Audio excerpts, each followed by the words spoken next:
The following content is provided under a Creative Commons license. Your support will help MIT OpenCourseWare continue to offer high-quality educational resources for free. To make a donation or view additional materials from hundreds of MIT courses, visit MIT OpenCourseWare at ocw.mit.edu.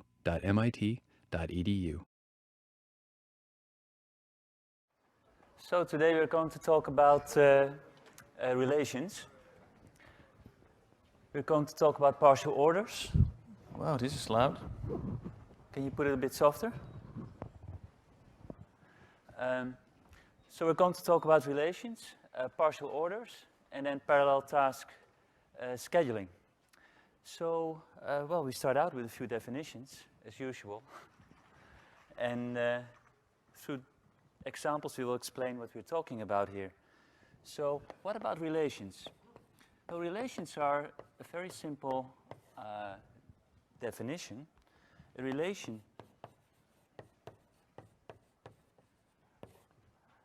from a set A to a set B is really a subset of the cross product of the two. So let me give an example. It's a subset R that has its elements in a cross product of A and B, which really means that it has pairs where the first element is drawn from A and the second element is from B. So for example, if you're thinking about the classes that you're taking as, say, set B, and all the students set A, well, then you can describe this as a relationship where we have tuples A, B, where student A is taking class B. So a relation is really just a set of pairs. The first part of the pair is in set A, the second one in B.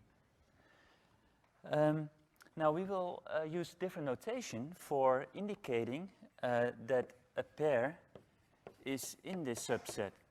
So we will be talking about further properties, then it will become more clear, but we will also write that A is related to B. So instead of the pair AB is an element of R, we may write ARB. Or we say A, and then we use this symbol with a subscript R, B. So we use a relational symbol in between A and B in these two cases. And the reason for that becomes clear if we start talking about the properties. But let me first give a few more examples and talk about the types of relationships, relations that we are really interested in. We really are interested in a relation on a set A. And this is really a subset R that is in a cross product of A with itself. So essentially, A is equal to B in the definition right up here. Now, examples that we have for this one is, for example, we may have A to be all the integers, positive and negative, and then we can say, for example, X is related to Y, if and only if X is, for example, congruent to Y modulo 5. This would be a proper relation. We have not yet talked about special properties. We will come to that. Other examples are, well, we could take all the positive integers, 0, 1, and so forth, and then write X is related to Y if and only if, well, for example, we could say that X divides Y. That's another relationship that we could use. Notice, by the way, that in the definition, or in the characterization that I put here, I already use sort of relational symbols right in the middle between X and Y over here. So that's already indicating why we are using the notation that I put up here. So another example is, for example, we have that X is related to Y if and only if X is at most y. This is also a relation. So now what are the special properties that we are interested in, and those that will make relations special, and then we can talk about, oh actually I forgot one item that we will talk about as well, which are equivalence classes. Equivalence relations. So we will see when we talk about the properties right now that we will be defining very special types of relations. And we will talk about these two, equivalence relations and partial orders. Okay, so what are the properties? Actually, before we go into those properties, let us first describe what the relationship, how we could describe it in a different way. Actually, relation is nothing more than a directed graph. Like R over here is a subset of A cross product with A, so it has pairs, and you can think of those as being edges. So let us write that down as well. So set A together with R is a directed graph. And the idea is very simple. The directed graph has vertices V and edge set E, where we take V to be equal to A and the edge set equal to R. So for example, we could create a small little graph. For example, we have three persons, Julie and Bill, and another one, Rob. And suppose that the directed edges indicate whether one person likes the other. So for example, Julie likes Bill, and Bill likes himself, but likes no one else. Julie also likes Rob, but does not like herself. And Rob really likes Julie, but does not like himself. So for example, you could create a graph where all the directed edges really represent the relations that you have described by R. So we will use this later on, and the special properties that we're interested in are the following. So the properties are that relations can be reflexive. So a relation R on A is reflexive if X is related to itself for all X. So for all X in A. We have, well, for example, in this particular graph, that's not the case. If Julie and Rob would also like themselves, then the relationship up here would actually be reflexive. We have symmetry. So we call a relationship symmetric if X likes Y, then this should imply that Y also likes X. And this should, of course, hold for all X and Y.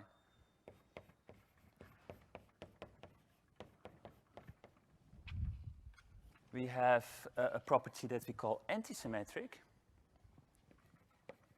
which is the opposite of this. Antisymmetric means that, well, if X likes Y and Y likes X, then X and Y must be the same.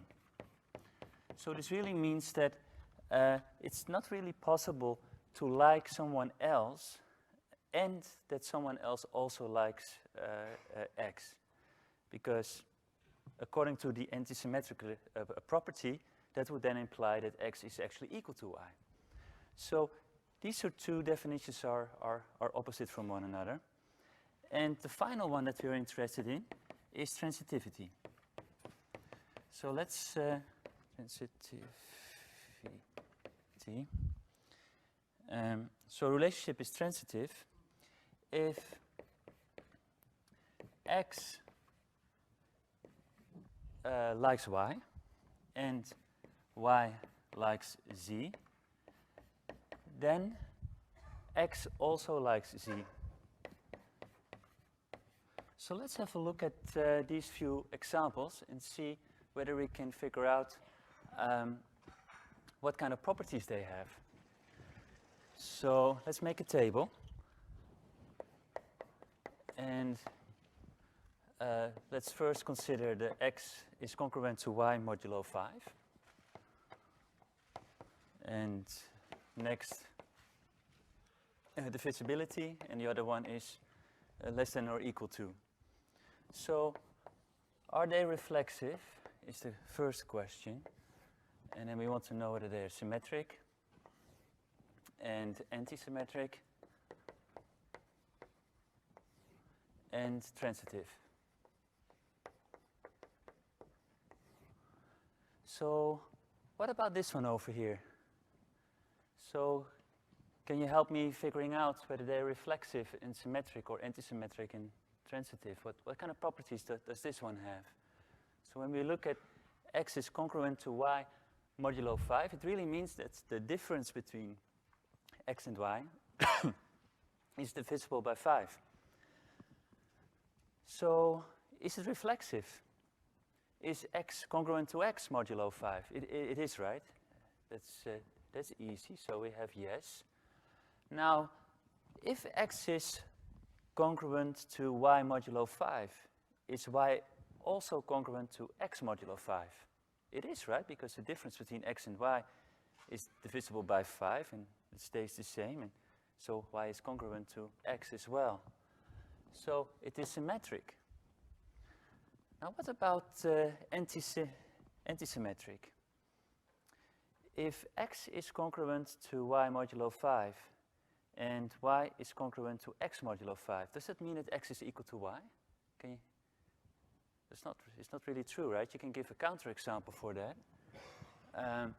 So, for example, we could have that, well, 7 is congruent to 2 modulo 5.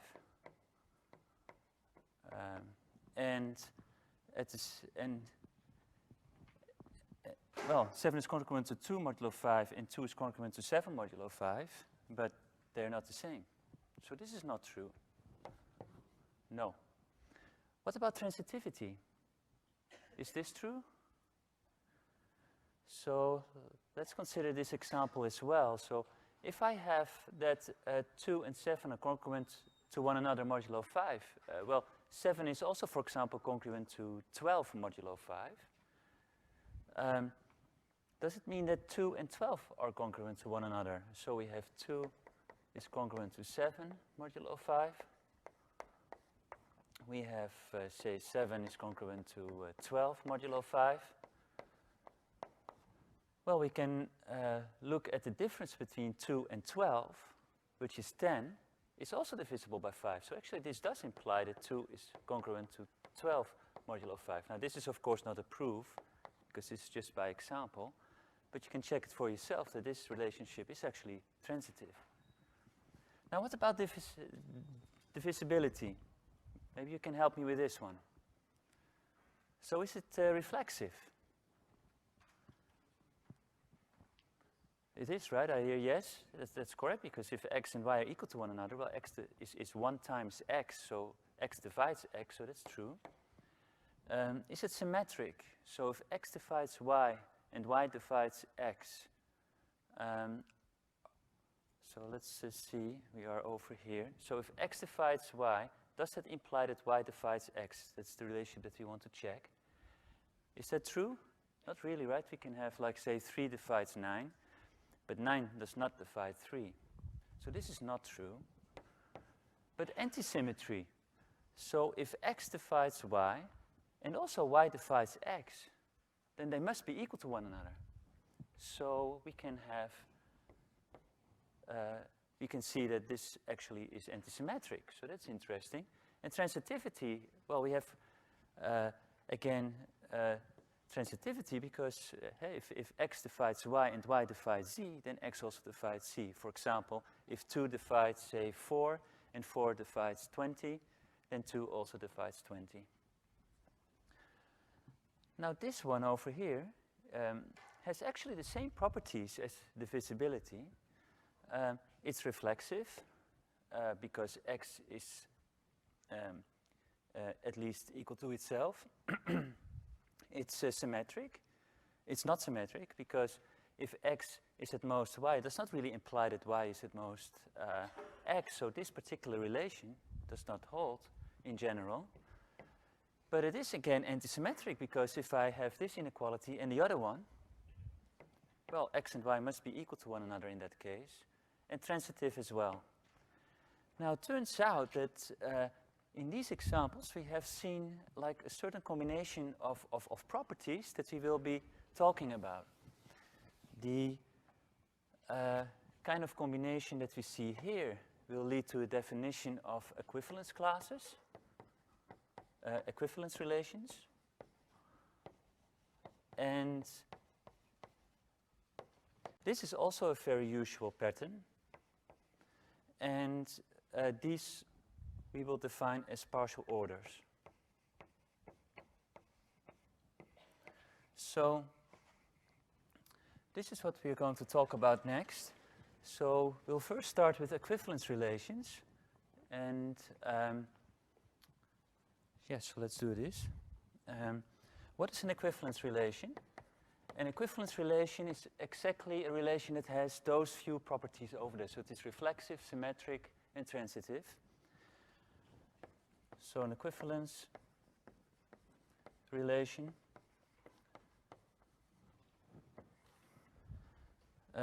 is reflexive and also symmetric and also transitive. So we have already seen some examples up there, or one example, but a very trivial relation, maybe you can think of one that is really straightforward. What would be an equivalence relation if you think about how we write mathematical formulas down? We use like the equality sign also, right? So just the equality itself is already, so equality, the equal sign, itself is actually one example. And the other example is the one that we have up there, and that's of course more general. We can have x is congruent to y modulo n. So for fixed n, we have another equivalence relation. So now given those, we can start defining equivalence classes. So what is an equivalence class?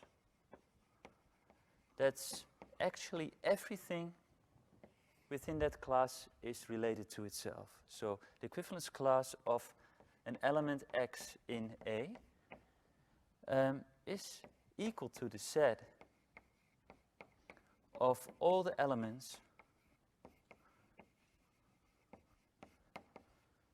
in A that are related to x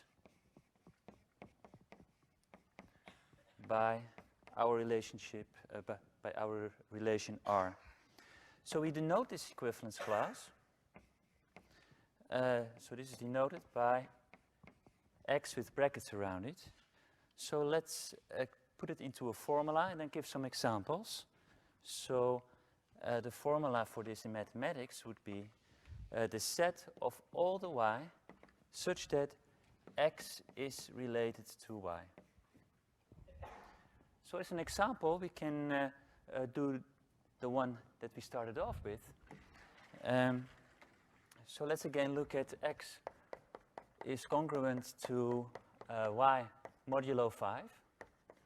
And look at the equivalence classes. So one of them, for example, we could look at the equivalence class of 7. We were looking at this one already. Well, what are all the y's that are actually congruent to 7 modulo 5? Well, there are a whole bunch. We have -3, and we have 2, 7, we have 12, 17, and 22, and so on. We add 5 to all of these, and this is the equivalence class that belongs to 7. Now notice that the equivalence class of 7 is actually equal to the equivalence class of 12. It's the same set, right? Everything that's congruent to 12 modulo 5 is also congruent to 7 modulo 5. And this is again equal to, say, 17, and so on. Okay, so now we can start talking about a nice property that equivalence classes have, which is that the equivalence classes together partition the set A. So I will need to define first what a partition is. And it's defined as follows. A partition of A is a collection of disjoint non-empty sets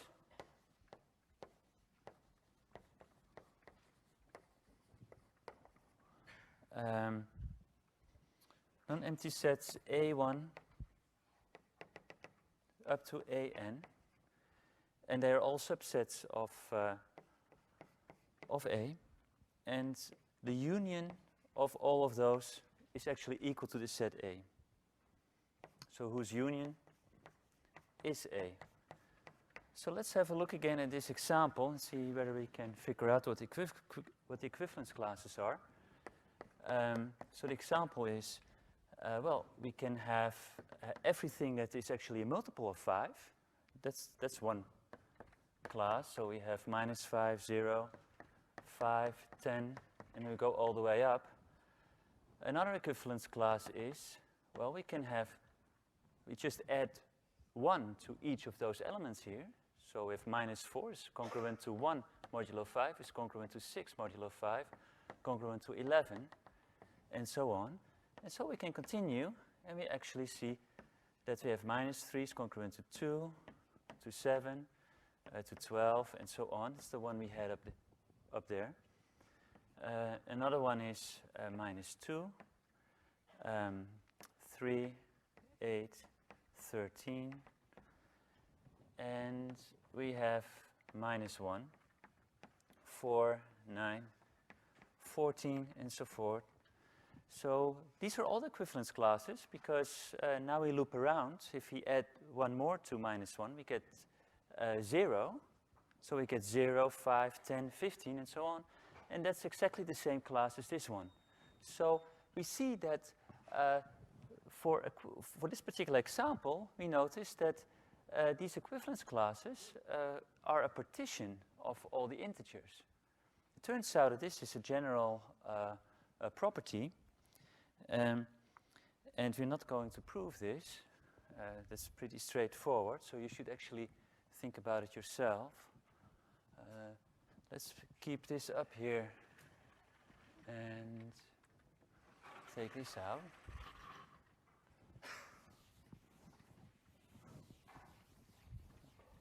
So the theorem is that every equivalence relation on a set A can be partitioned in its equivalence classes. So the theorem is the equivalence class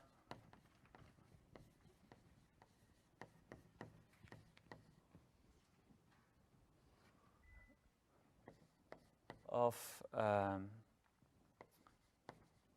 an equivalence relation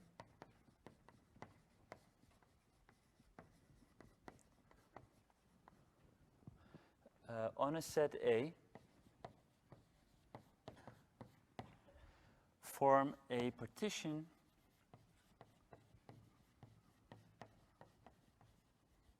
of A. Now I'm not going to prove this.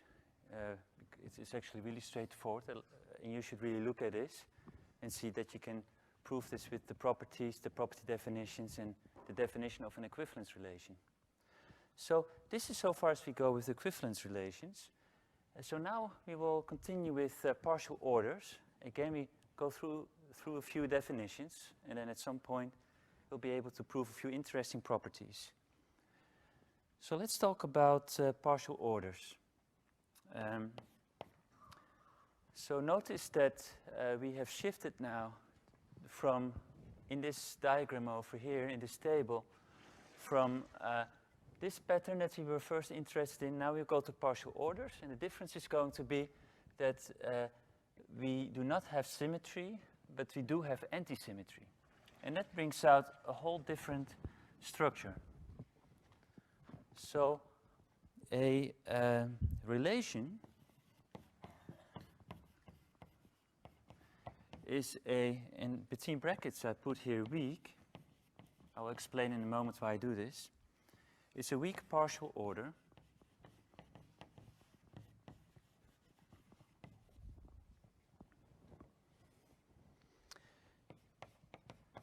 if it is reflexive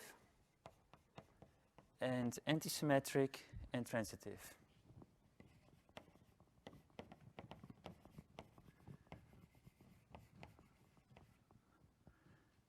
And transitive. So why do I put weak up here? Well, if you look in the book, there are two definitions. One is a weak partial order, which is with reflexivity, and another one is a strong partial order, and that one has a property that I did not talk about here called irreflexibility, and that's something that I will not talk about in this lecture, but you should read about it. And all these properties, all the theorems that we talk about right now also hold for the strong version of a partial order. So, but for now, let's just call partial orders those that are reflexive, antisymmetric, and transitive. Well, we already saw a few examples up here. We have the divisibility, which has this property, and also the less than or equal relationship. Now usually what we do is, instead of using a capital letter R, we will use a relation symbol. So a partial order relation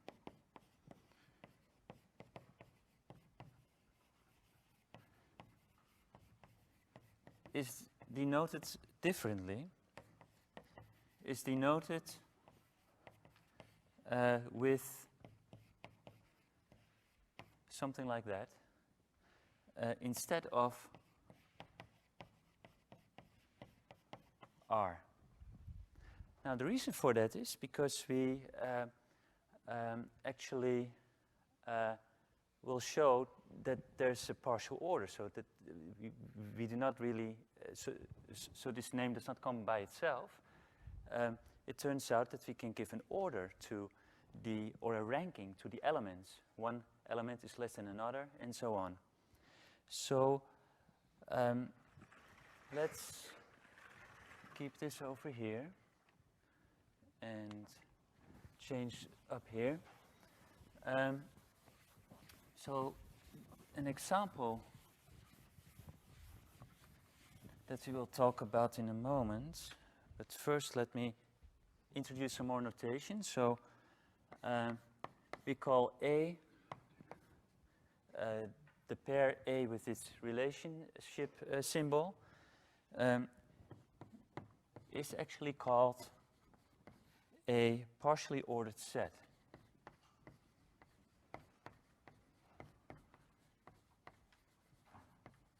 And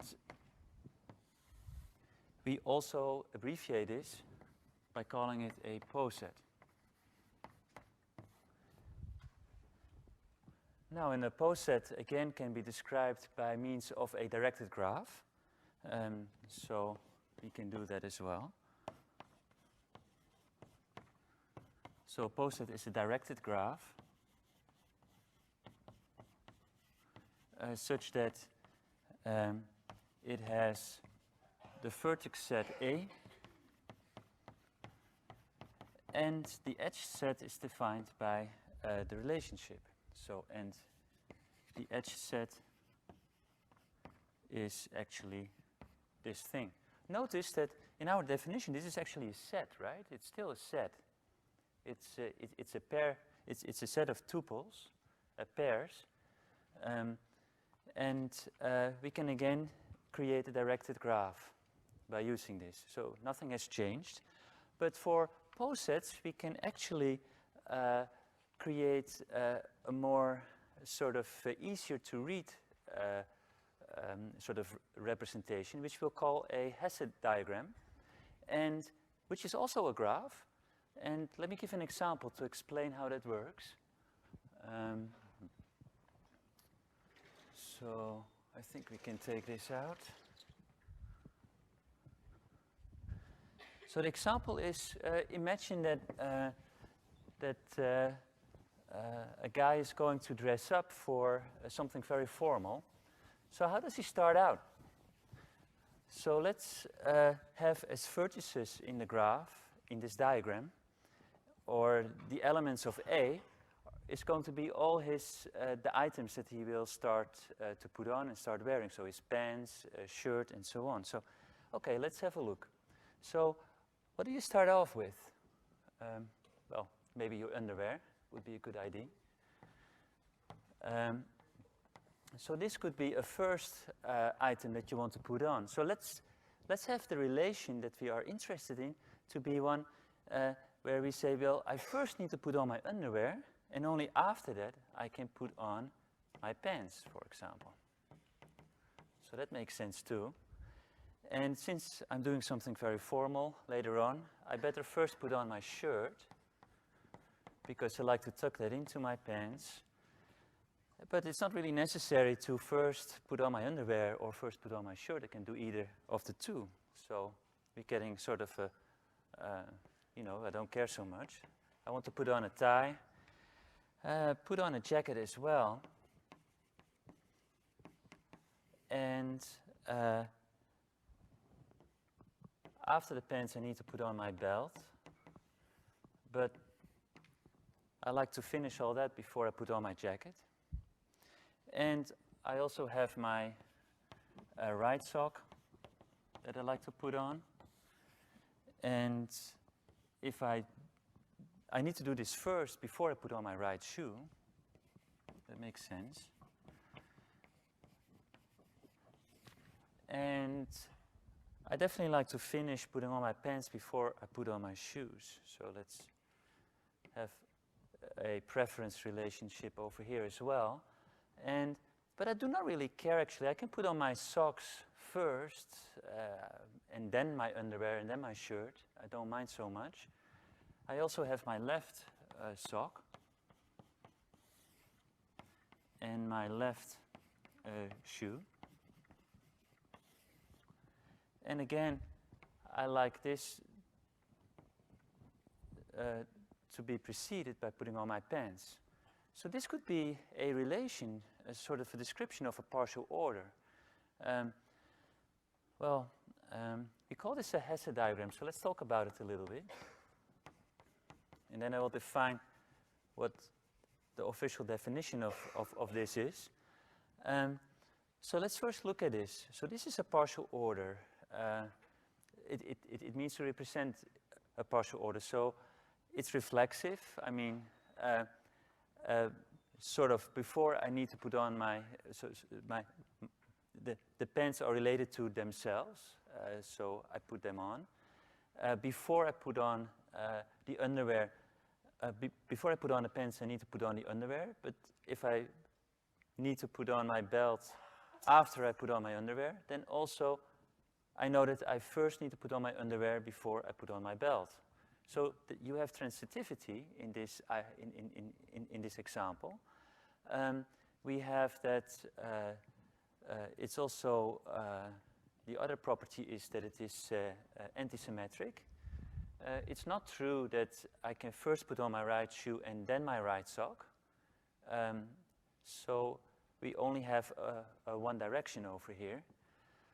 Now, I did not put in all the edges that are possible for this partial order, because if I really want to continue this, if I really want to make, to create the complete directed graph that I talked about over here, I think I talked about it somewhere. Over here, I can create a directed graph that has this vertex set A, which are all the items that I want to put on, and an edge set that has all the different relationships. Now, this is only in abbreviated form. This is a Hesse diagram. But if I would look at the directed graph, then I would need to look at the closure of this whole thing. That's how I would call it. I know that, for example, this underwear, by transitivity, is also less than or equal than or related to the belt. So in a full graph, I would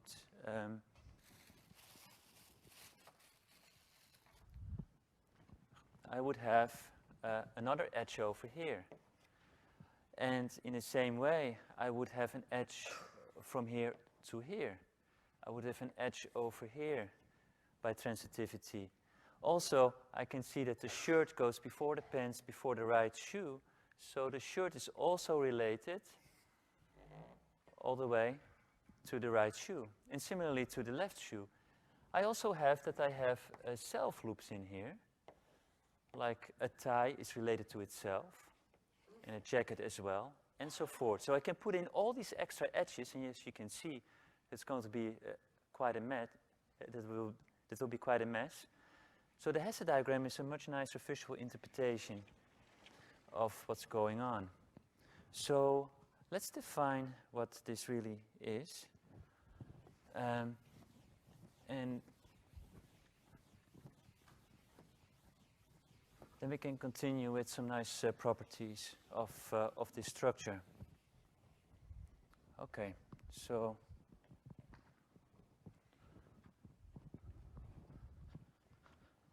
what is a Hesse diagram? A Hesse diagram is really one in which I use the set A as the vertices.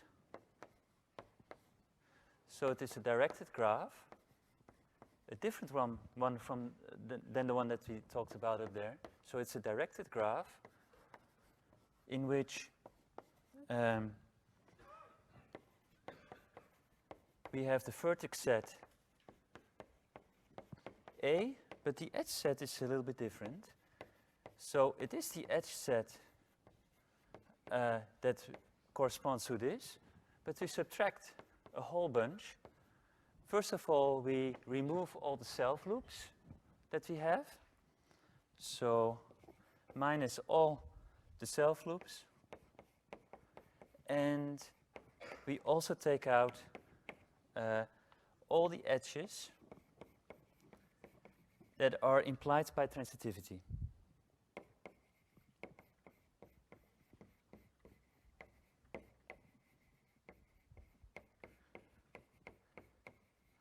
So that's the definition of a Hesse diagram. Now when we look at the Hesse diagram over here, we can see that, so let me take out these nodes again, or these edges.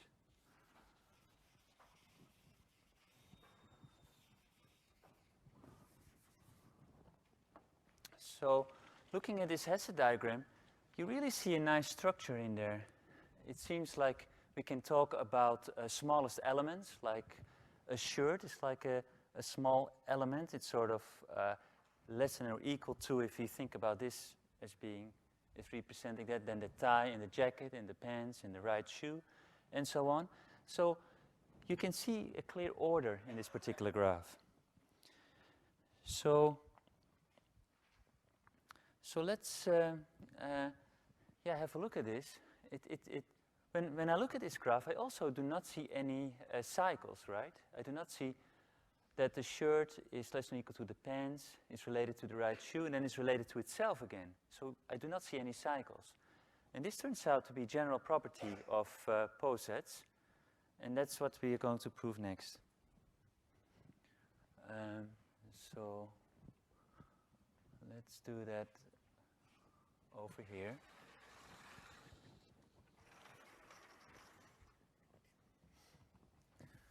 So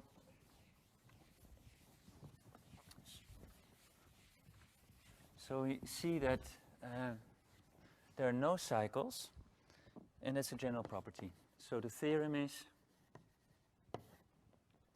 that a poset has no directed cycles other than self loops.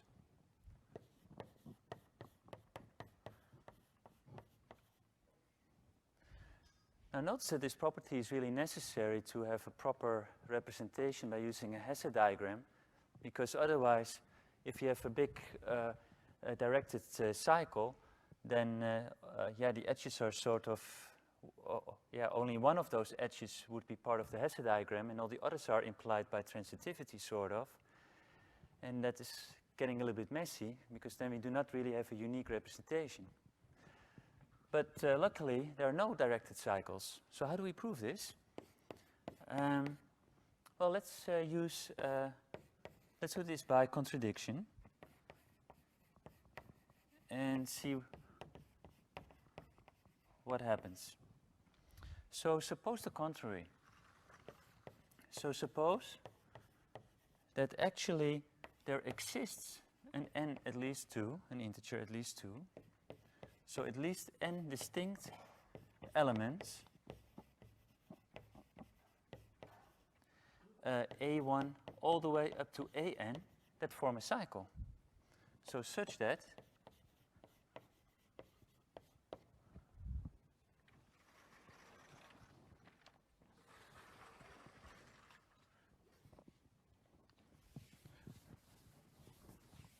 we have a directed cycle. So we would put it in formula like this. A1 is related to A2, to A3, and so on, all the way up to an minus 1, an, and we have a cycle, so this goes back to A1. So why would this be a contradiction? So maybe you can help me out here. So what can I already derive from those properties that I have over here? So I know that the partial order is antisymmetric,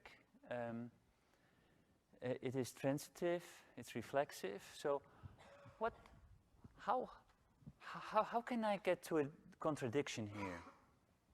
So let's think about it a little bit. Is it possible, for example, that we could violate the antisymmetry of the poset?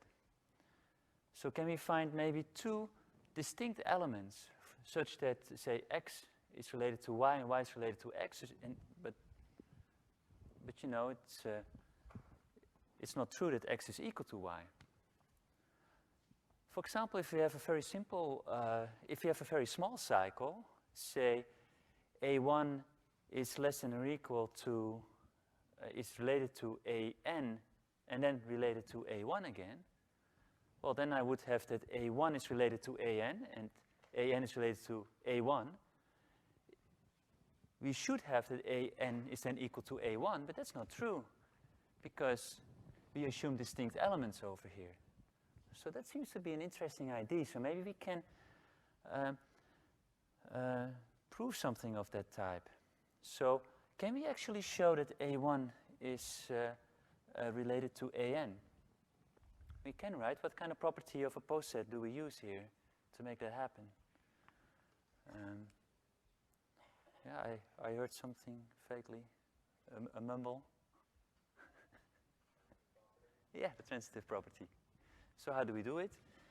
Well, we take those three together and we conclude that a1 is also related to a3. Well, we have a4 over here. So together with this one, so a1 is related to a3 and a3 is related to a4, we have that A1 is related to A4, and you can use induction if you want to be very precise here, which you should actually, but I will not do this. So we'll use induction. We'll go all the way to the fact that A1 is actually related to AN. But wait a minute, we also have this particular property, and A1 is not equal to AN by our assumption, so we get a contradiction, which means that what we had over here is not true. So actually for all n, at least 2, and distinct elements A1 up to AN that are, well, we have the negative of this, so there is no cycle. So this is a great property. So now we start to see why a pose set is actually called a partial ordered set, right? Because there's no directed cycles other than the self loops. So we sort of have a ranking to the elements. We can say that really one element is ranked less than another. So this one is ranked less than this, is ranked less than that, and I cannot circle back again and say that this one is ranked less than this, because I don't have cycles. So that makes a really consistent story. Notice that this was different in when we talked about tournament graphs, for example, right? That was a very different structure, and we could not think of a winner in there. Okay, so but in this case we have a ranking, and this leads us to a more general discussion. But before we go into that, I'd like to write down a conclusion of this theorem. So after deleting the self loops, we from a pose set, we actually get a directed acyclic graph. And that's what we defined last week as well. So a directed acyclic graph. And we abbreviate this as DAG, a DAG. So that's a very special property for the pose set.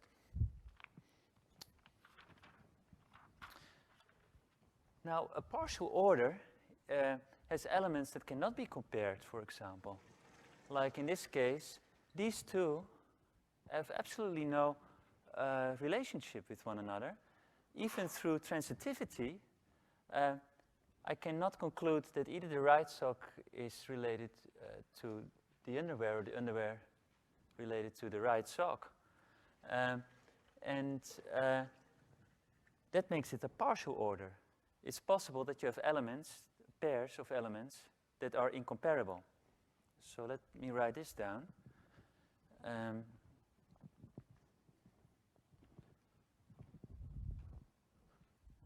So what we really want to, though, is that we have some kind of consistent ranking that we can create for a partial ordered set. But for now, we know that certain pairs cannot be compared to one another, and we would like to achieve something like this. So that's why we start to talk about what it means if A and B are incomparable.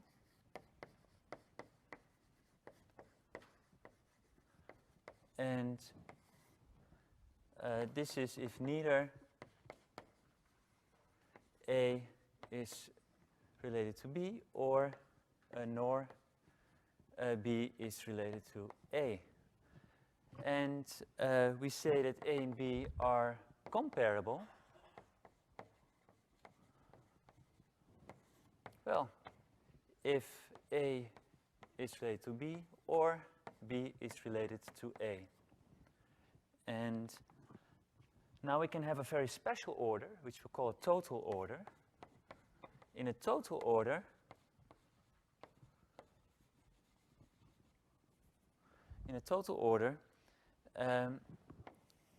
it's actually a partial order, but all the elements are comparable. So it's a partial order in which every pair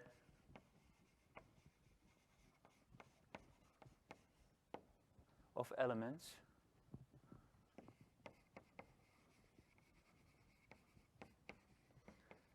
is comparable. Now maybe you can think about the Hesse diagram of a total order. What would it look like if we have that all the pairs or all the elements are actually comparable? Do you have an idea of what kind of a graph would that be? So in this case we had a partial order because we see that certain items cannot be compared. But what happens if you have a total order? So in a total order, you know, for example, if yeah, do you know? Yeah, that's correct. It will be a straight line, and yeah, it will look like something like this, and it keeps on going, and over here also keeps on going like this. So it's a straight line. If it's a finite set, we have a finite line, so just a finite number of vertices. But otherwise, it's just an infinite line, or half or semi-infinite line. So, yeah, why is that? Because with every two elements, they can be compared to one another, so you can rank them essentially along this line. So if you think about the integers and the less than or equal to relation, well, we see that 1 is less than or equal to 2, and 2 is less than or equal to 3, and so on. So they all are put in the Hesse diagram as a straight line. So that's a very special order. We have a ranking with the total order through this straight line. It would be great if we can also rank the elements in a partial order. And that's what we're going to talk about next. We're going to talk about the topological sort of a poset. And what it really means is that we're going to extend essentially the partial order towards a total order. And by doing that, we will manage to put a ranking to all the items. Okay, let me define what's happening here. So this is about equivalence classes, and you remember this.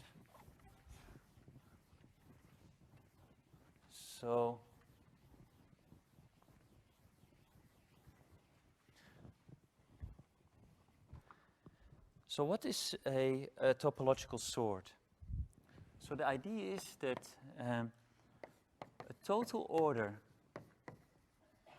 that is consistent with, if the total order is consistent with a partial order,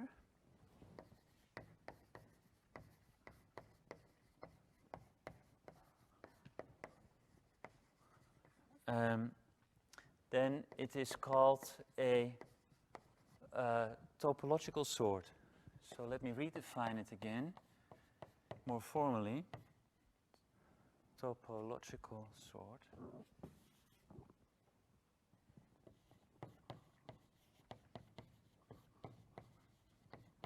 So what is it? A topological sort of a poset is formally defined as a total order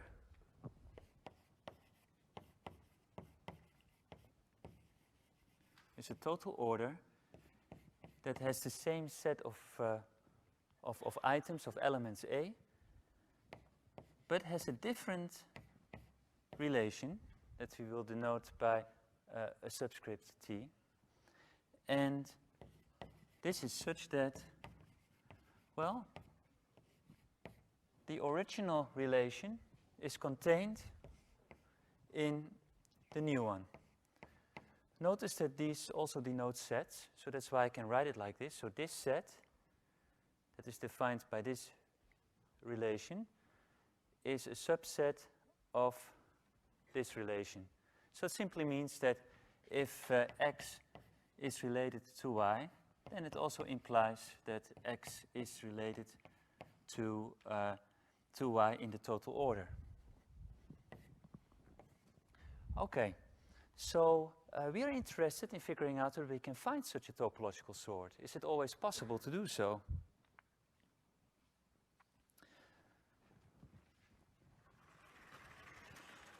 Now, it turns out that every finite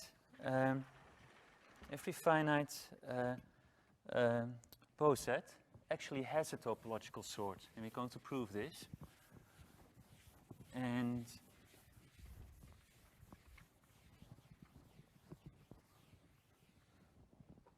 how do we do that? So let me first write out the theorem.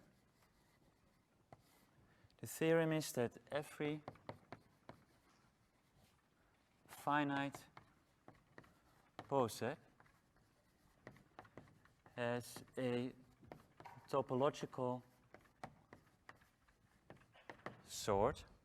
The basic idea is that we're going to, in order to prove this, is that we're going to look at a minimal element in the poset. For example, in the diagram we have 4 minimal elements. I will define what that means. The left sock and the right sock and the underwear and the shirt are all at the top of the Hesse diagram. Those are minimal elements.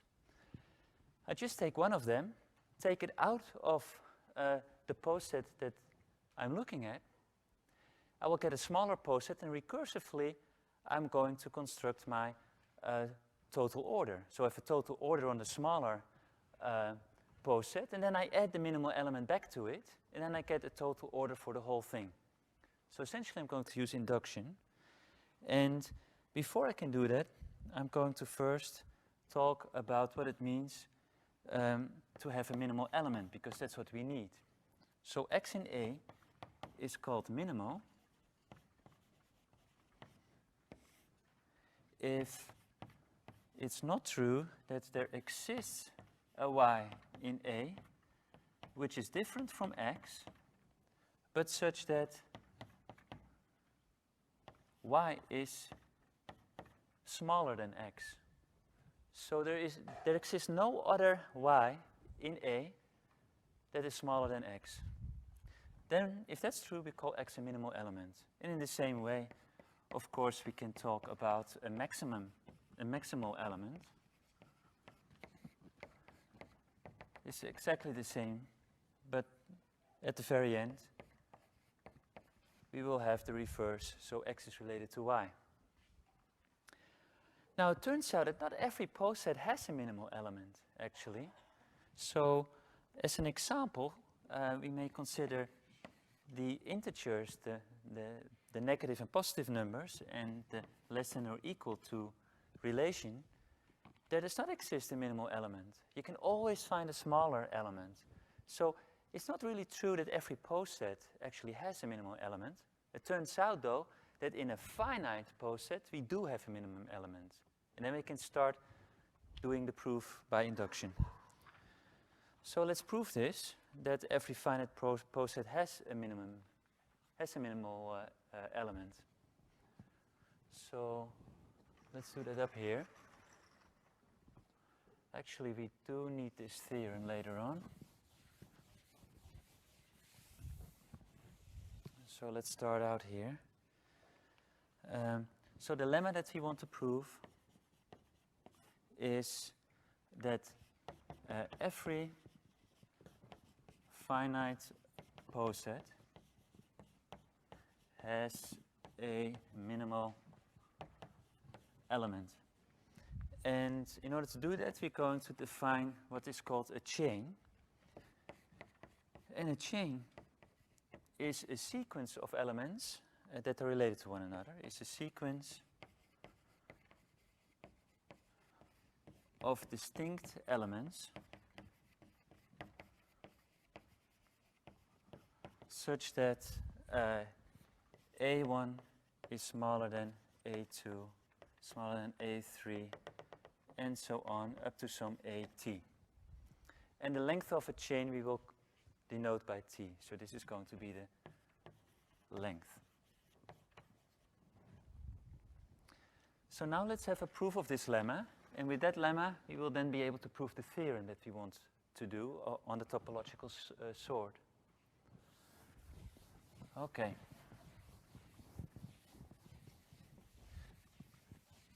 So let's see how we can do this. So what's the proof going to be? Well, we want to construct a minimal element that we think would be minimal.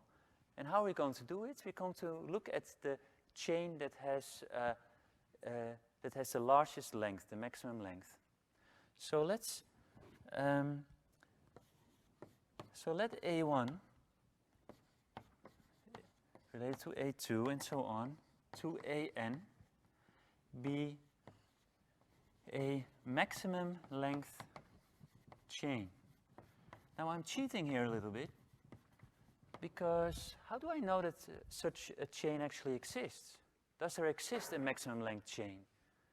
So that you may want to think about. So it actually does exist. And if you think about it yourself, then you will actually use the fact that we use a finite poset. If you have a finite number of elements, well, the maximum length chain can be at most the number of elements in the poset. So you always have a maximum number, but you can prove it more formally by using the well-ordering principle. But I will not do that here. So we assume for now that this just exists, but you can prove it. So let's look at two cases. We have a case, so what do we want to do? We want to show that A1 is actually a minimum element.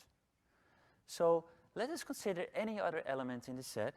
And then we have two cases. Either A is actually not part of A1, A2, all the way up to AN. Well, in that case, if A is less than A1, well, what goes wrong? I can put A up front here. It's a different element from all the others. I get a longer chain. So that's not possible, right? So I would get a longer chain. And that's a contradiction. So this assumption is not true. So it's not true that A is less than A1. What's the other case? The other case is that A is an element of one of those. So it's one of those in the chain. Now let's have a look what happens if A is less than or equal to A1.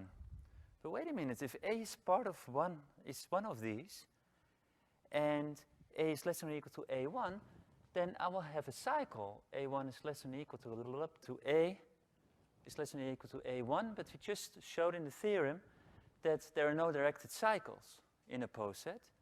So this would imply